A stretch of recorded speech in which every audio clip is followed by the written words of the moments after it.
here again, here with Josh. We're from Menza Gaming, and we're bringing you a little bit of a battle report for a couple of our lists that we ran. I ran mine at Terracon. Josh unfortunately didn't make the event, but this is what he would have run, or would have liked to have run, had he been able to attend.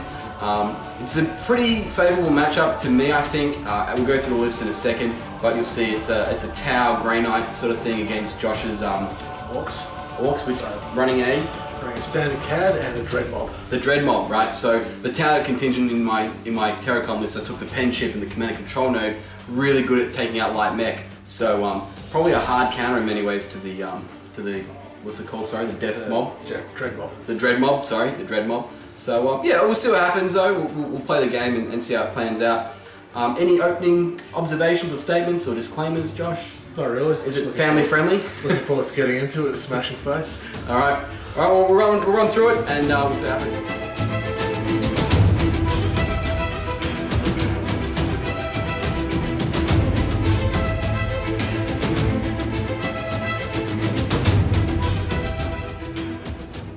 Okay, so here's my Terracon list, 1850 points, came in at 9 credits total. I was running a Nemesis Strike Force with 2 Dread Knights with shunts, no weapons at all. Then we had a 5-man Terminator squad with a Psy Cannon and a Nemesis Warding Stave on that guy with the banner there. Then we had Kaldor Drago in here on the right and my Grandmaster with Psy Cannon and Nemesis Demon Hammer on the left. Then I had a Tau Allied detachment in which I was running a single Ghost Kill on its own, a unit of 5 Crisis Suits, 4 of which have double missile pod, and then there's a Shaz Ray with command and control node and the pen chip. Then I had a commander with the Iridium armor and stimulant injector, double missile pod again on him. And lastly, my inquisitorial detachment in which I had 2 Inquisitors with Terminator armor, Psy Cannons, Nemesis Demon Hammers, both level 1. One has a Lever Horatius, and then I had a 3-man henchman unit here with 1 Psyker, 2 Acolytes, and lastly 4 Servo Skulls, which are split across the 2 Inquisitors. And that makes up a total of 9 community con credits and 1850 points.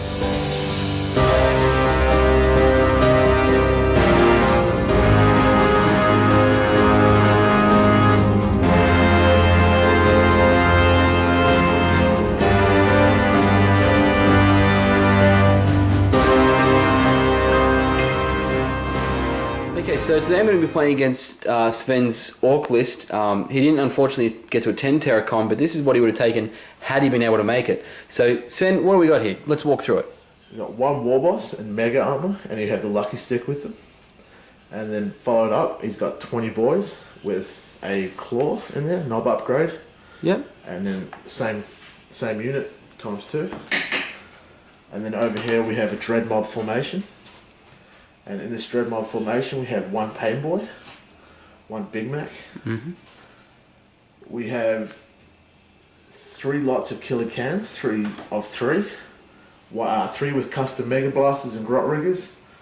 3 more with Grot Zookas and Grot Riggers. And the other ones are just standard big shooters with Grot Riggers. Then we have 3 Death Dreads. 1 Death Dread has got 2 big shooters and a Grot Rigger. 1 Death Dread's got 2 Claws and a Grot Rigger, and the other one's got 2 Rockets and a Grot Rigger. And then up the back here we have a Morkanaut with Grot Riggers. It's a pretty standard loadout, and then also a Gorkanaut with Grot Riggers. And that's just the standard formation, isn't it? Standard formation, yep. Fantastic. It works out to be 10 comp. 10 comp all up. So obviously there's just 2 credits here in the Warboss for his Waaagh rule and the Lucky Stick, and then you've just got AV charts for the rest of it. That's pretty much it. Fantastic. All right, let's see how we go.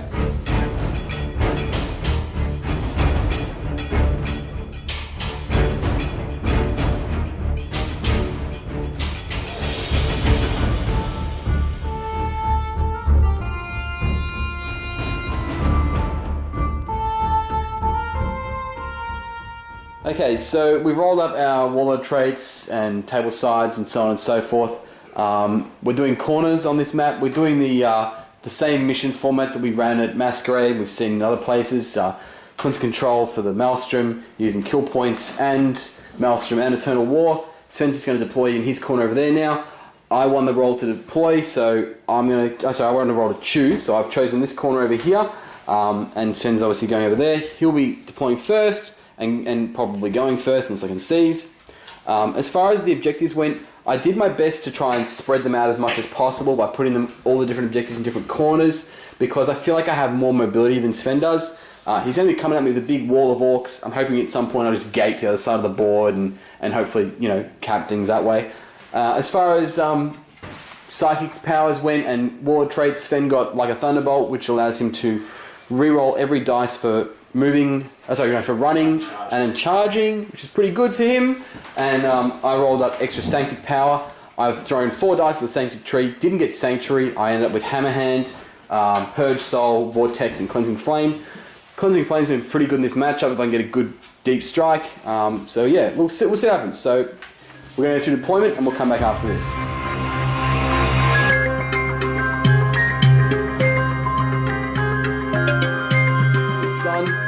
Sven didn't really have much insight into his deployment. Just made a big wall of orcs because orcs, and because Gork told him to, apparently. My deployment, far more strategic. Over here I've got 1 Dread Knight over on the flank here. That's going to be like a bit of a decoy. It's going to look for Sven's rear armour on things. Now that I've told him that, he's not going to chase it down because he's very cunning. Then just the majority of my anchors just sort of in the middle here a little bit. There's the big star there, henchman back on that objective. And then on this side over here, I've stacked all my my tower in this corner over here, obviously because of that one I opened special rule, which everyone loves. So that's what you get when you play Grey Knights with town. So we'll get started. I'm going to roll the C's. It's the first dice of the game. Here we go. It's a 6. Would you believe a 6?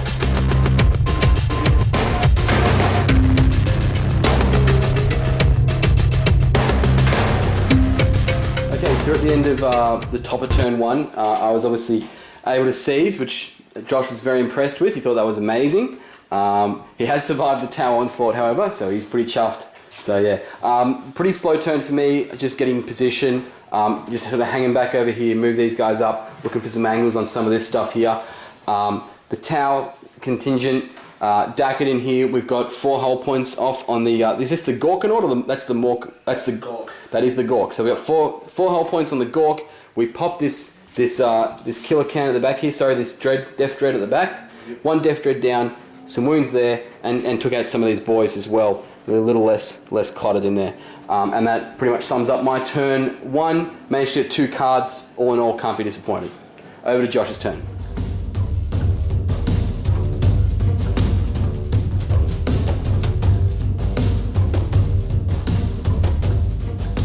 Alright, so here we are, bottom of turn 1. Talk to me, Sven, what happened? Well, everything moved up. Boys ran. Cans ran. Boys ran. These cans ran. That one moved up, did shooting, did absolutely nothing. This one moved up, shot, did absolutely nothing. And these 2 moved up and shot and did absolutely nothing.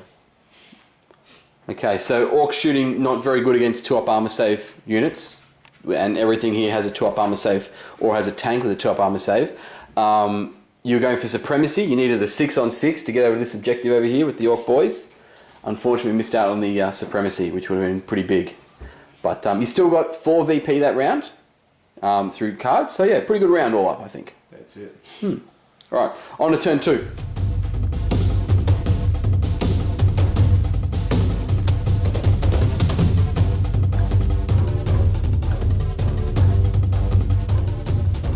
Okay, so that's the end of the top of 2.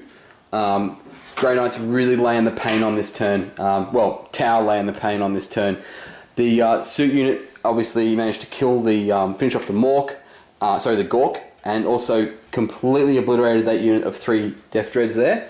And the Grey Knight Terminator Star there moved up and completely obliterated that squad of Orcs that was there as well, with some lucky psychic powers in addition to their shooting.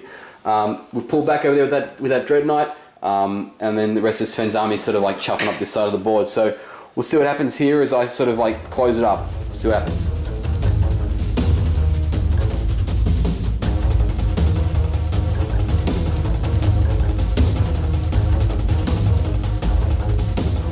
So the play was to make it to the objectives and try and control as many objectives as I can. I pulled out a card that was kill a monstrous creature, which was this guy over here, which clearly failed, but I got 1 hull point. Yeah, the rest was just to hold the objectives as best I could. Yep. So just bunkering up and just trying to like hang in there, I suppose. That's it. Yeah. The tower shooting obviously pretty punishing. It's the pen shit pretty good. Allows you to get tank hunter, which is pretty good on strength 7 shots against the horde. Yep. Yeah. Yeah. Oh, well, we'll see. Onwards to turn 3.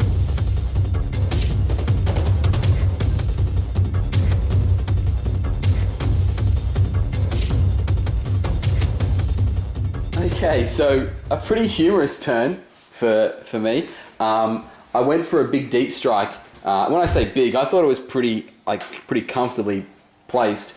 I went for a deep strike about here, knowing I needed a 6-inch scatter in the correct direction in order to cause a mishap.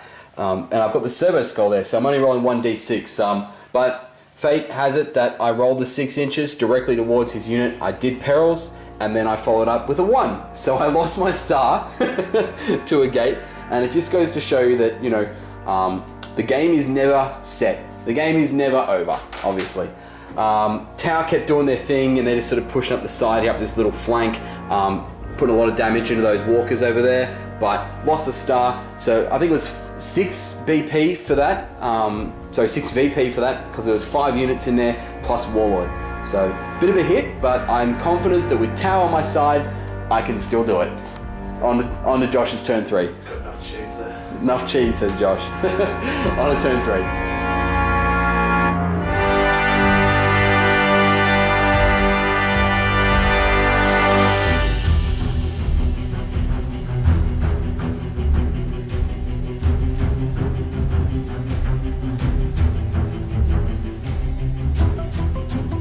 Alright, here we are, bottom of turn 3. Talk to me, Sven. What happened? So, still sitting in objectives. We got 1, 2, and 3. Not those numbers though. Tried to kill his... was it Dreadnought? Yeah, this Dreadnought over here. That would have got me a kill point and a victory point for being a psyker. Killing a psyker in the cards. Yeah, there's not a lot I can do really, other than... You're just playing keep away. Just sort of mull around, yeah. Okay. Pretty much. Alright. We're going to turn 4. That's it. Alright, here we go.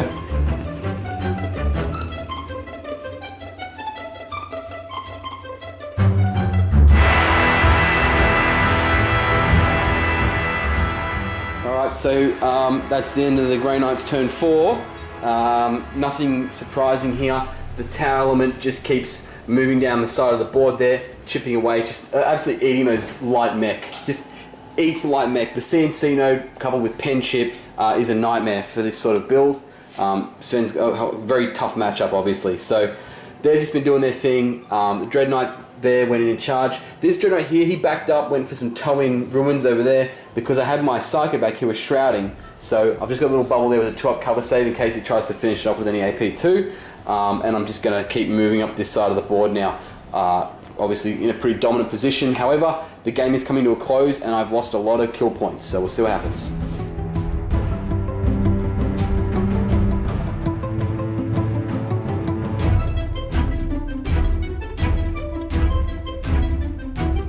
Okay, so it seems prudent to capture some of these clutch moments because after my mishap, that was pretty clutch. So Sven's going here, he's made a big play. He got a nice big, get out of terrain movement here. He's gonna look and try and charge that Dread Knight. If he gets there, good odds to kill it now. It's only on 3 wounds. And then he also obviously threatens the tower element. So this could be a game turner here, so let's see what he gets. He needs 10, he's got rerolls. Here we go.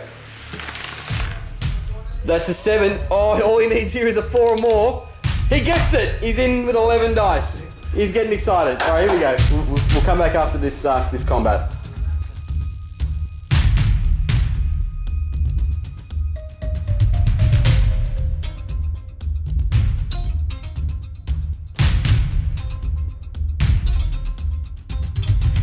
Okay, Josh, what happened?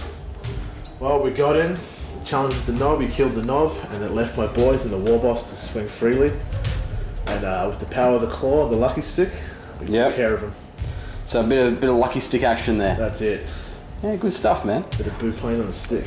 Blue paint on the stick, I love it. All right, That was your turn 4. Yes. So we're now heading into turn 5. Big plays from Josh here, making some real comebacks into a game that looked pretty one-sided 2 turns ago. Start, yeah, definitely. So yeah, we'll see what happens.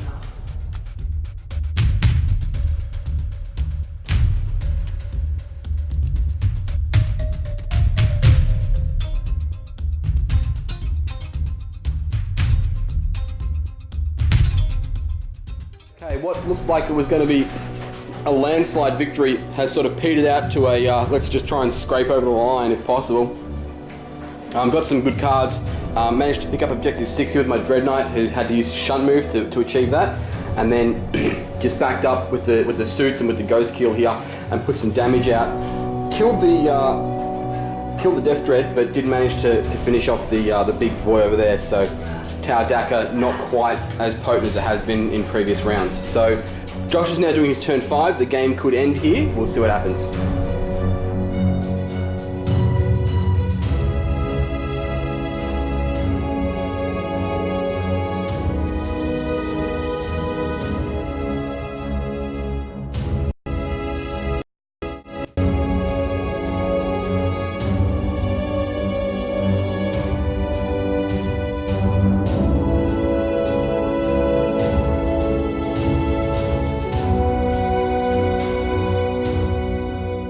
Skills put a little bit of Daka into that unit of boys over there just to try and make them run, which they didn't. Sven's left his Warlord just there on that objective, so I can't really do much about that. My suits are moving over in this direction, put some shots in here, didn't kill it. I was amazed that I didn't actually pop it that turn, so a little bit lackluster again, but we'll see what happens next turn. Sven moves in his turn 6.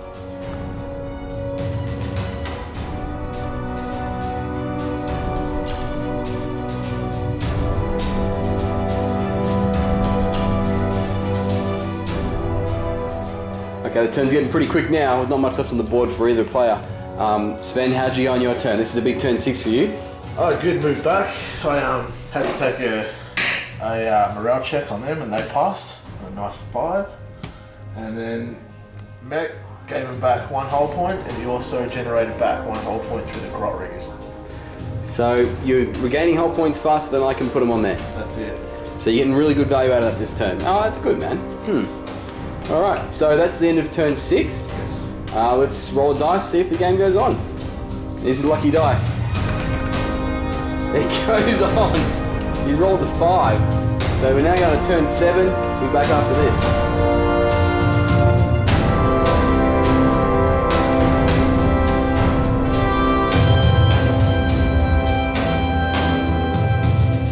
Turn 7, didn't do a whole lot. Finally managed to put down this big behemoth over in the corner here. However, the little mech just jumped out and still holding that objective anyway.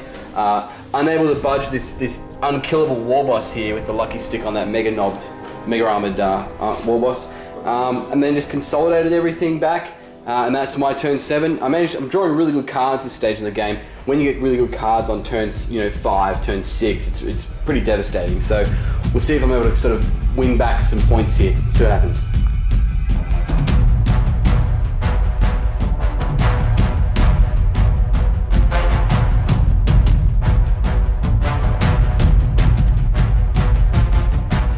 Okay, so this is the battlefield at the end of the game. Finished on turn 7, naturally, which is always a good thing when games finish naturally. And what do we have left, Josh? We finished the game with the mech, is it? Big Mech. The big mech. Oh, I still alive down here, capping objective 2 and scoring. Line breaker. That's pretty good. The boys on this one here, you did end up getting a card on turn 7 for hold objective 5, which is pretty good. Yep. And then you've got your war boss who's in amongst all those dead cans in there as well. For myself, all I had left was my Tau suits. Not really surprised about that. The henchmen who were just hiding back here all game, providing warp charge, really efficient unit, that one. One Dread Knight left on 1 wound, who had to back off, and my Ghost Kill, who probably performed pretty well throughout the game. So scores were even on cards, dead even on cards, 10 each. Even on Maelstrom, even on Eternal War, we both held, I've got objective 4 here, and number 3 just over there with the Ghost Kill. Josh had number 1 there, and number 2 here. So even on those objectives, Even on cards, even on objectives. I got first blood. Josh had line break. Slay the Warlord. Thank you. Slay the Warlord. We both had line breaker, and my star blew itself up. Josh did kill one Dread Knight, giving him a 6 total KP, and I scored. How many was it? 10 KP. So a minor, very narrow by the foreskin of a pea's penis victory for the Grey Knights of Tau.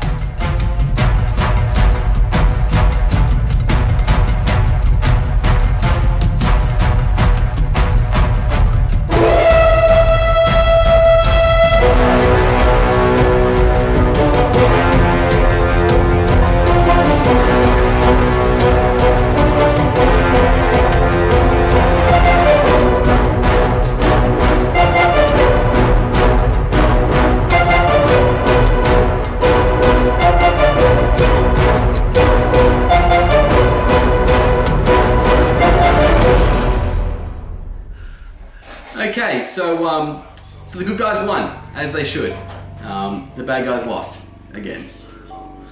Depends how you look at it. Any closing thoughts, Josh? Any observations? Yeah, probably could have been a little bit more aggressive in the earlier rounds. Get my stuff up there. I mean, it's hard when you're seized on, obviously, and you've got the plan to go first, and then it gets taken away from you.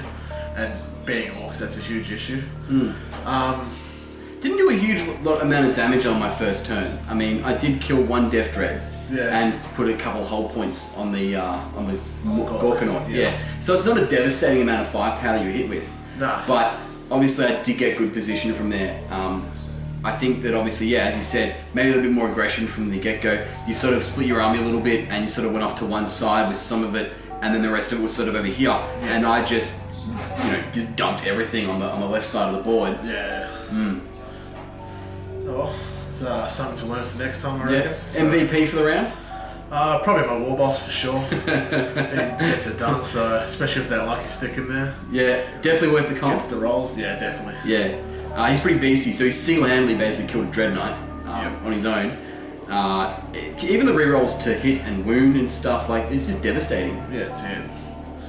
He also then obviously was in the middle of the board at that point, and then controlled that space, so it prevented my ghost kill and my suits from actually moving forward and going for the full table, because I couldn't get within 18 inches of that guy. The threat on him was just devastating. So yeah, that's it. So my MVP would have to be my suit unit. What do you reckon? Yeah, it was pretty good. Do you reckon they made their points? Yeah. Yeah, no, they did alright. Yeah, really interesting. I mean, obviously I took some very high risk plays in that, which weren't necessary, because you could see from turn 2 the game was looking pretty one-sided, and then everything sort of fell apart when I had the mishap, which was pretty devastating. But it's not a risk we needed to take, but we push it along. Sometimes you go harder than you necessarily need to, and then same thing again happened with my Dread Knight. Obviously too aggressive with that consolidation move, and you made the big 10 or 11 inch charge, I think it was. That was an epic charge. It was good. But that's what happens when you got that, what's it, Thunderbolt? The Warlord trait? Yeah, the Thunderbolt reroll run and charge distances, so that was good. Yeah, they played a massive part in that one, obviously. Yep. And it made a big play from there. So, no, interesting game. Did it go down how you thought it would? Actually went a lot better than I thought it would. Oh, really? Yeah. Because after turn 1 I was a bit sketchy on how it was definitely going to go, but then obviously you lost your unit, and that sort of opened a window, and tried to grab at it, but didn't quite get there. But the final scores are very, very close. Yeah, that's it. Yeah, only up by 4 points, so it's only a minor win in the tournament scene where we play. So yeah, pretty close game all up. Yeah, nothing. Good. All right. I think that pretty much sums it up. Grey Knights sort of like acting as a shield in my list, obviously, for the Tau. When they are unmolested, they just tend to do a lot of damage throughout the course of a game. The one-eye open rule can be a bit problematic at times, but with the thrust moves, I find that I'm able to dance around that a fair bit, just with those thrust moves and whatnot. So I think the list works pretty well. I don't know if I'm going to take it again in the future. There's a few comp changes coming through which are going to change a couple of things for me, namely being the ghost kills going up. So we'll see what happens there. I'm really amazed at your list. You brought like a really strong mech army. that would give a lot of players a lot of problems. I mean, I had the perfect tool for it, but I think that in the average meta, I think that all that mech, you know, AV 10 upwards, AV 10 not so much. Oh, sorry, 11. Sorry, of course, 11. The cans are AV 11. So really hardy, really hardy units. Yeah, definitely. I think they'll do very well in the meta at the moment. I mean, even grab these days, grab's not enough because, like, you know, they're looking for 6s on 6s, trying to mobilise them. I mean, yeah, sure, they kind of are out of the game. Like, Orkz shooting's not the best, as we've seen. Yeah. But I just think you've got such a saturation of vehicles, and they've all got AP2 in combat, strength 7 on the cans, and you know, strength 10 on the bigger ones. Yeah, I think there's a lot of potential for that thing to do really well. And amazed at the comp score. Only 2 comp on the war boss, and then the other 8 comp on the AV chart. Yeah, that's it. That was lower than I thought it would be anyway. Yeah, I think it might have come down a little bit, but it kind of feels about where it should be. Like, could you see that sort of costing more? Do you think it should be, or? No, I don't. Yeah. Also, I think it's all right as it is. It's a loaded question, isn't it? I'm asking you to up comp yourself. Yeah, that's it. But, it feels about right. I mean, yes, it will give a lot of players trouble, but again, they are vehicles, they are rhinos, like the cans of rhinos, with the third list, the whole point, so they do just die to the right shooting. It's just about when you run into lists that will kill them very well, other lists maybe not so much. So it's a very polarizing list, is probably a better way of putting it. That's good. Yeah. But no, it's a great list, and it's great to see that formation being used. I mean, it definitely flavors some formation. We don't see a lot of Orkz in the meta at all. We see even less Ork mech in the meta, and so this is great. I love it. I really enjoyed playing against it. It was good fun, and I'm glad the game ended up being so close, which made it a lot more interesting. So look, Sven, thanks so much for the game, brother. Hopefully catch you up again soon. Cheers, guys.